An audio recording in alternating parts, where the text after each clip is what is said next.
Hi மக்களே, எல்லாத்துக்கும் வணக்கம். எல்லோரும் எப்படி இருக்கீங்க? இந்த அடிக்கிற வெயிலுக்கு டெய்லியுமே ஒரு ஜூஸ் குடித்தா ரொம்பவே சூப்பராக இருக்கும். இன்றைக்கி வாட்டர்மெலன் சாகு. வாங்க பண்ணலாமா? இப்போ நான் ஒரு பவுல் ஒன்று எடுத்திருக்கேன். 2 டம்ளர் தண்ணி ஊற்றிக்கிறேன். இப்போ அரை கப் அகரகர் எடுத்திருக்கேன். இப்போ அதை தண்ணியில் போட்டுடலாம். தண்ணியில் போட்டு நல்லா கலந்து விடுங்க. இப்போ அகரகர் நல்லா கரைஞ்சிருச்சு. இப்போ அரை கப் சுகர் எடுத்திருக்கேன். அதையும் போட்டு நல்லா கொதிக்க விட்டுறலாம். இப்போ நான் ட்ராகன் ஃப்ரூட்ஸ் ஒன்று எடுத்திருக்கேன். அதை குட்டி குட்டியாக கட் பண்ணி ஒரு பவுலில் போட்டுருங்க. இப்போ நல்லா கொதிச்ச தண்ணி எடுத்து ஃபில்டர் பண்ணி நம்ம ஃப்ரூட்ஸில் ஊற்றி வச்சிடலாம். இதை 10 நிமிஷம் அப்படியே விட்டுறலாம். நல்லா ஆறி போய் ஃப்ரூட்ஸில் நல்லா இறுகி ட்ராகன் ஃப்ரூட் ஜெல்லி நமக்கு ரெடி ஆகிடும். நான் 3 ஃப்ரூட்ஸில் ஜெல்லி செய்ய போகிறேன். அதுக்கு முலாம்பழமும் எடுத்திருக்கேன். இப்போ முலாம்பழத்தை 2ஆக கட் பண்ணி அதோட விதையை எடுத்துகிட்டு இப்போ ஒரு மிக்ஸி ஜாரில் பாதி முலாம்பழம் மட்டும் போட்டு நம்ம ஜூஸ் எடுத்துக்கலாம். இப்போ ஒரு அரை கப் தண்ணி ஊற்றிக்கோங்க. அரை கப் சுகரும் போட்டு நான் நல்லா பிளெண்ட் பண்ணி எடுத்துக்கிறேன். இப்போ முலாம்பழம் ஜூஸு ரெடி ஆகிடுச்சு. இது ஃபில்டர்லாம் பண்ண வேண்டாம்.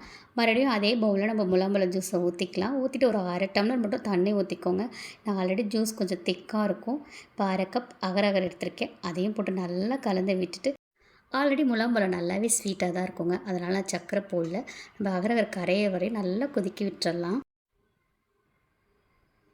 இப்போ இதில் ஊற்றி வச்சு ஒரு 10 நிமிஷம் அப்படியே விட்டுறலாம். நமக்கு முலாம்பழ ஜெல்லி ரொம்பவே சூப்பராக ரெடி ஆயிரும். இப்போ நான் வாட்டர்மெலன் எடுத்திருக்கேன். அது குட்டி குட்டியாக கட் பண்ணி ஒரு மிக்ஸி ஜாரில் போட்டுக்கலாம். ஒரு அரை கப் சுகர் போட்டுக்கோங்க. நல்லா இதை ஜூஸ் பண்ணி எடுத்துடலாம். இப்போ வாட்டர்மெலன் ஜூஸை நல்லா ஃபில்டர் பண்ணிக்கலாம். இப்போ ஒரு பவுல் எடுத்துக்கோங்க. வாட்டர்மெலன் ஜூஸ் ஊற்றிக்கோங்க. சேம் அதே மெத்தடு தாங்க. இப்போ அரை கப் அகரகர் போட்டுக்கலாம். போட்டு நல்லா கலந்து விடுங்க. நல்லா கொதிச்சதுக்கப்புறம் இப்போ இது ஒரு பவுலில் ஊற்றிடலாம். இப்போ வாட்டர்மெலன் ஜெல்லியும் ரெடி ஆகிடுச்சு. இப்போ எந்த ஃபுட் கலருமே சேர்த்தாமல் நமக்கு ஃப்ரூட் ஜெல்லி ரொம்பவே சூப்பராக ரெடி ஆகிடுச்சு. பாருங்கள், பார்க்கவே ரொம்ப சூப்பராக இருக்குல்ல. இப்போ அரை கப் லைனாக ஜவ்வரிசி எடுத்துருக்கேன். அதை வேக வச்சு எடுத்துக்கலாம். இப்போ ஃபில்ட்ரு பண்ணி பச்சை தண்ணி ஊற்றி நல்லா அலசி எடுத்துக்கோங்க. இப்போ ஒரு மிக்ஸி ஜார் ஒன்று எடுத்துக்கோங்க. வாட்டர்மெலனை குட்டி குட்டியாக கட் பண்ணி போட்டுக்கலாம். ஒரு கப் சுகர் எடுத்துருக்கேன். நல்ல திக்கான பால் ஒரு டம்ளர் ஊற்றிக்கோங்க. போட்டு நல்லா வாட்டர்மெலன் ஜூஸ் எடுத்துக்கலாம். இப்போ இதை ஃபில்ட்ரு பண்ணிக்கோங்க. இப்போ வாட்டர்மெலன் ஜூஸ் ரெடி ஆகிடுச்சு. இப்போ எல்லா ஜெல்லியும் குட்டி குட்டியாக கட் பண்ணி வச்சுக்கலாங்க. நீங்கள் ஸ்கூலுக்கு கூட ஸ்நாக்ஸாக குட்டீஸ்க்கு இந்த ஃப்ரூட் ஜெல்லியை கொடுக்கலாம். உடம்புக்கு ரொம்பவே நல்லதுங்க. கடையில் ஜெல்லி விற்பாங்க 5 ரூபா 10 ரூபாய்க்கெலாம். கண்டிப்பாக அதை வாங்கியே தராதிங்க, உடம்புக்கு கெடுதல். இந்த மாதிரி ஃப்ரூட்ஸில் குட்டீஸுங்களுக்கு பண்ணி கொடுங்க. இப்போ ஒரு ஜூஸ் பவுல் எடுத்துக்கலாம். ஒரு ஸ்பூன் சியா சீட்ஸ் போட்டுக்கோங்க. அப்புறம் நம்ம கட் பண்ண வச்ச ஜெல்லி எல்லாத்தையும் போட்டுக்கலாம். இப்போ வேக வச்ச ஜவ்வரிசியும் போட்டுக்கலாம்.